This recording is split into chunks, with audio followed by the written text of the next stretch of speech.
Welcome to partialarc.com. Don't do that. Hi humans! Before we kick off the episode, a few announcements. First, this past year, a few of you have left some really awesome comments on iTunes, and we wanted to take the time to personally thank you, as any 5-star rating and review really helps people find the show, and it allows us to continue doing what we love.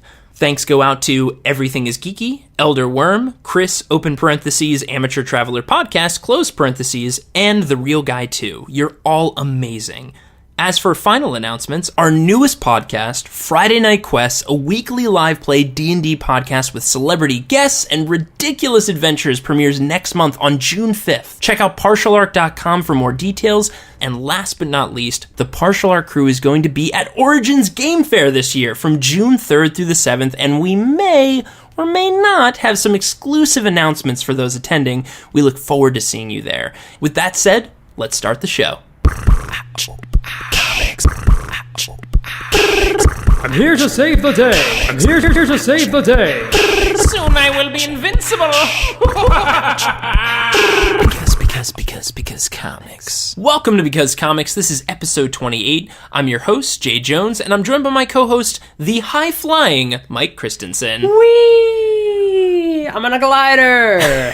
I don't know how you fit that in here, and you're still up in the air. That's fantastic. I don't know how to get down. Is this your new circus act? Yeah, exactly. Oh my god. It's just the high-flying Mike Christensen. You've seen the banners. And I mean, I'm going to be honest, those strings tying you to the ceiling makes this less impressive. But that's the appeal, is that, like, look how high I am. The appeal of just science? Yeah. Is that what like, tie me to strings. Look, he's just hanging there. Well, if that's the appeal, then you've got my tickets sold, Mike. Perfect. Anyways, guys, we're here to talk about comics, and this week we're going to talk about our polls. Jay, what are you reading that we should be reading?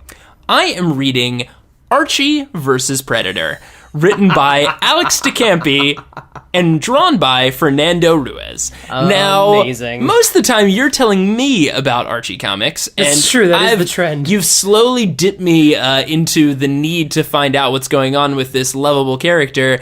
And when I heard about Archie versus Predator, I was like, yeah, I have to absolutely read this comic, just because I've probably seen the movie The Predator more times than most people see, like, Relatives or something like that. I love that film, and I was wondering how you're going to bring something like The Predator into the Archie universe. Now, of course, they already did Archie Meets the Punisher, so I was like, okay, they're pretty smart. They're pretty savvy in how they're going to do this stuff. And they're doing an Archie zombie miniseries as well. That's right. But this is part of, this is like a one-off. This is supposed to be 4 issues, I believe. That's right. And Archie vs. Predator completely lives up to the name because it is 100%. Now, Archie hasn't, so far, at least from what I've read, Archie hasn't fought a Predator just yet. So I don't know about the versus piece. Well, there's only one issue out. There's only one issue out right now, yeah. So I've just seen kind of the introduction. So just to kind of set the stage, when I first opened this comic, I believe the first page after the cover is just a page splattered in blood. And I was like, okay, so they're probably going to go here. How the story opens, essentially, is, it's just Archie at school, and it's really hot, which, for anyone who loves the Predator movies, is a complete callback to the Arnold film, where, it's like, oh, when the summers get very hot is when these things show up. And if anyone doesn't know about The Predator, the film, go watch it now. Wasn't that a great film, guys? So good. Love Arnold Schwarzenegger. Anyways, now that we've all seen the film officially, you guys can appreciate the call-outs that you'll see when you hopefully check out this comic. Things like it being really hot, them going to a tropical place, obviously the Predator showing up, things that happen in the Predator movie and also in this comic. Right. But what's really funny about this comic is how they manage to marry the two, essentially, because that's the whole joke. That's what's hooking you in. How do you marry Archie with a movie that's essentially about an alien that comes in and hunts people for sport. Yeah, hunts professional soldiers. Yep. And you put him up against high schoolers. And by the way, they still play, but it's not like Archie and the gang suddenly got like guns and trained in the military and are for some reason rescuing or taking out terrorists in the jungle, which, by the way, would still be ridiculous, but not what this story is about. It'd be great, but... Yeah, it's just a bunch of high schoolers going on a quick trip because they won a vacation, of course, randomly, because Jughead, won a ticket to go to a tropical island. Yeah. And they all head there, and literally it's just the same stuff that they have in high school. They're having beauty contests randomly on the beach, right. And drama ensues. The amazing thing is we keep cutting back to hey, there's probably a predator in the woods watching them. Now, if you didn't watch the movie, like I told you to just do, you might not know that the Predator only hunts like actual soldiers or warriors. They have a specific code. So they won't just like kill random people. You have to have like a gun or a knife. Like it has to see that you're vetted out to be worth his time or her time, essentially. You're a threat, yeah. Exactly. So like, hunting random regular high school students doesn't seem like it makes sense. Well, because of some dramatic situation that happens while they're on this trip, Betty and Veronica might get into it in a conflict at some point, and the Predator you just see from its vision watching from the bushes, and you see like a quick scan from his eye view of the fight, and all it shows is what's amazing is they've added emojis to the Predator's vision, and all it is are like 2 smiley faces, 2 check marks, and like 2 target signs, and then a rocket ship. It's amazing. Oh my gosh. Just basically like ding ding, this is the hunt we're looking for. It's fantastic. And without going into any more specifics, there may or may not already be some murders in the first issue. Who gets murdered? Do you know them? Are they random people? Who knows? The amazing thing though, there is one shot where like the crew is just in the jungle at some point, and there is noticeably blood, a lot of blood, just like dripping on them. Like one of them, it shows a shot of him like looking at his hand and just blood just pouring onto his hand,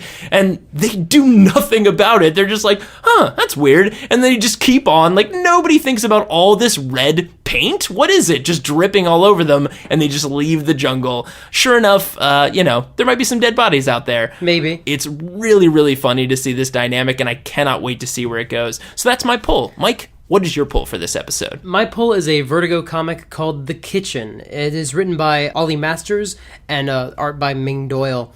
It takes place in the 70s in Hell's Kitchen, New York. Ooh. And it's... my Daredevil love is tingling already. Exactly, yeah. And there's kind of a reason why I tied it into this episode. It was a nice little Hell's Kitchen crime comic where the Irish mob, a bunch of criminals from the Irish mob, go to jail, and their wives end up sort of taking control of their operation. So, like, basically it starts with them they have to start collecting the money that was owed, and they have to just keep getting the collections. They have to keep going after these people, and... They have to keep the business, essentially, the wheels turning. Keep the money coming in so they can sustain their way of life. You have a certain lack of respect, maybe, for someone who isn't the person you were paying, for their wife coming in and saying, hey, you need this money, and...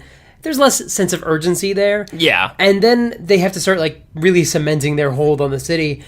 And it's one of those comics, it's, my friends and I have talked about this before. My friend Chris mentions how there's 2 reasons you watch a story. You either watch because you like the characters, or you watch because you need to know what's going to happen next. Right. And this isn't one of those where it's like, these characters, they're, just how are they going to get out of this one? It's just, how are they going to get out of this one? It's one of like a Breaking Bad or a Game of Thrones where it's like, okay, so you've made this choice and you may not be able to ever take it back.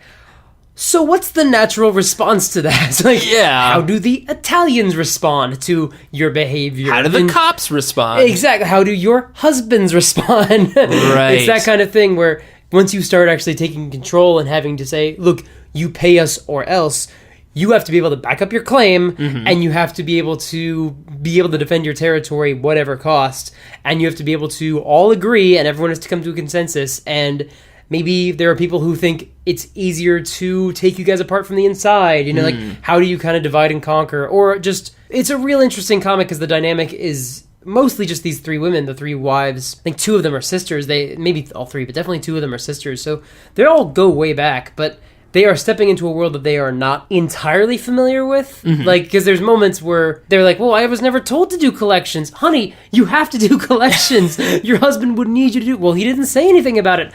He's in jail now. Because the women aren't always a part of these conversations. So it's like, honey, go to the other room. We need to talk about business. Right. Well, now the business is them, and they have to get things done. And it's really cool, kind of gritty, violent comic. Oh, I'm sure. I'm sure it's not just like, hey, you owed us that money. Can you pay up? You know what? Sure. And then they just hand them the money, and they tip their hats, and everybody high fives and goes home. 22 pages of everything going according to plan. That's what comics are, right? That's exactly what the premise of comics are. And it's an 8-issue miniseries, and I believe the 6 issues, maybe 7 issues are out by the time this episode goes up. So I was going to say, with something that leaves you with cliffhangers, it's like, is this going to be one that I've got to painstakingly, like, next week maybe? No, it's a limited series, and they're winding towards the climax. So that's awesome. I've read the first 6 issues so far. I don't know if the 7 is out by the time this comes out, or if it comes out that week. But guys, check it out. The Kitchen from Vertigo. It's pretty great. That's awesome. I'm definitely going to pick that up. All right, guys. Well, those were our polls, and now this takes us into our main segment. Mike, kick things off. Daredevil number 7. In Mortal Kombat with... The Submariner. So, Netflix just premiered at the beginning of last month, the new series, Daredevil. Yeah. It's great. We all love it. We've all seen it by now, I'm sure. Yeah. But this is not that. Ooh. This is before Daredevil was a crime comic. This is back when Daredevil was just swashbuckling adventure, and the year is 1965. The writer's Stan Lee, because it always is. Right. The artist is Wally Wood. This is the first time he's done the series. He takes over, and he immediately gets in that red costume, because he's been wearing that ugly yellow-black thing. Forever. The yellow and brown thing. It was yellow and brown? It was black, but maybe brown depending on the artist, and depending on the color, rather, depending on how it printed. It didn't look very good. So for 6 issues, he had the yellow and black costume. You know, the devil. He's like yellow and brown, right? Yeah. That's how we all picture him? It's meant to be boxing robes, but Right. you know what other color boxing robes can be? Bright red. Yeah, they can be red. You know who's also red? The devil. Yeah, the devil. You know, like half of his name. You know what color looks really good on a superhero? Red. Yeah. Because everyone wears red. I think Spider-Man, he's like a popular hero, right? Couple of X-Men. Yeah, a couple of them have it. You got a lot of red out there. Yeah. Less yellow. A lot less yellow. But the opening of this comic is interesting because it opens underwater, where Namor is straight up chilling on his throne in Atlantis. Namor is the Submariner, for those who don't know. I don't know if we've talked about him too much. I don't think so. He's not enough, Mike, is really what I mean. He's Marvel's Aquaman, but he speaks with the arrogance that someone who rules 70% of the Earth would have. Yeah, it's true. I mean, it's like, you guys think you're pretty cool in New York. I own most of this planet. And he speaks with a bitterness that comes from there was atomic testing and Atlantis got wrecked. Really? Like, that was when Stan Lee brought him back in Fantastic Four. He went and checked out Atlantis and it was just ruins, and he was furious. So he has beef with the surface world perpetually. Yeah, I feel like if you nuked someone's home city, they'd be pretty pissed at you. So he's always going to war with them and the Fantastic Four and things. So he has apparently rebuilt Atlantis. He's got his mer people. He's actually a mutant, we will learn later, which is why he's the only one who has, Caucasian skin and everyone else is blue, and he can easily walk around on the surface like Aquaman. It's because he's a mutant? So his mutant power is to be like a regular dude? I think he's half Atlantean and half human, but he is technically, scientifically a mutant. Interesting. Like, he's a human mutate. He's Homo superior, so. But he has apparently put together some new Atlanteans. He is chilling on his throne. He's got his lady love, Lady Dorma, by his side, and the warlord Krang kneeling before him, and it's straight out of Game of Thrones, because he's going, "O regal Namor the First, Prince of Atlantis, Emperor of the Deep, Lord of the Seven Seas, and Supreme Commander of the Undersea Legions." Wow, that is straight up Game of Thrones. And Krang says that the Atlanteans are tired of being denied living on the surface. They want to go back where they used to live. They want to see the stars again, like all these things that they are now denied by the surface world. They want Namor. Can't they just swim up and look up atop the water? I feel like water is pretty transparent. But they want the land. They want it back. And 70% isn't enough. No, and it's pretty rough. Let's be fair. If Atlantis got nuked or wrecked by war, they want it back because it's personal now. Right. And, they want Namor to go get it back, but Namor points out that Krang speaks half-truths. Yes, they want the surface world as their rightful heritage, and they want it back. The Atlanteans don't also want to go to war. They don't want more bloodshed. Mm-hmm. So Krang is the one who wants war. Krang's the warmonger. He is Krang the warlord. He's I feel like that's his whole deal. Exactly. But Namor does want to give the people what they want, so he'll present his demands to the surface world. And Lady Dorma tries to tell Namor to disregard Krang, but Namor says, no, Krang is a warrior. All that matters is his duty. He's being honorable.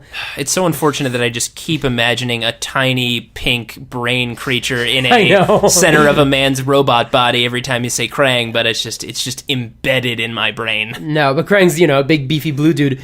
And Krang thinks to himself, the humans will destroy Namor. If Namor's going to go up there and present their demands, they will kill him. Well, because, what is that expected response to be? Oh, you want this? You want our house? Oh, I didn't know. Okay, you know what? We're just going to move to the moon, I guess? Yes, but he doesn't say this because he wants to seize control and rule Atlantis. So he wants Namor to get smacked around. So he doesn't say anything. And Namor thinks to himself that he totally knows that Krang wants the throne, but he thinks to himself, again, this is internal narration. You think I don't know, but I know that you don't know that I know this. But Namor thinks to himself, But I am Namor, the avenging sun. None can take what is mine by divine right. So he rides to the surface world with... So he thinks this triumphantly? Yeah. That's great. And then he rides to the surface world with sea turtles on his feet like underwater skis. Yes. Like Jack Sparrow. Of course. Heading to the surface world. As we know, sea turtles are the pimpest ride beneath the ocean waters. Namor makes landfall, and in the office of Nelson and Murdock, Karen Page looks out the window and sees Namor come out of the water. Which, by the way, to kick off the comic like this, to then switch back like, oh right, I was reading a Daredevil comic, it's like, that's a pretty jarring switch. Yeah, and Matt hears the cacophony as people are, swerving in the streets because this naked dude in a little green Speedo with wings on his ankles. That's right. That's how he flies. He has wings on his ankles. Wings on his ankles. Is that his mutant power? That he just has tiny wings? Well, he's also incredibly strong and Right. durable. He can survive the ocean pressure, and he's like almost Hulk level strength, and he can breathe underwater. He's Hulk level strength? No, not quite, but he has easily like upwards of your classic, like he can rival a lot of your big guys. Maybe not Hulk, maybe not Thor, maybe not the Thing, but he's up there. Okay. He is well above. He can definitely go a few rounds with Captain America. Yeah, for sure. I would say that's a fair contest for sure. So, and again, he's just walking around in a green Speedo. And he thinks Like to himself- through traffic? Yeah. Like cars are just swerving? He's like, Yeah. no, this is odd. Yeah, it's like Thor, except instead of not knowing what cars are, he doesn't think anyone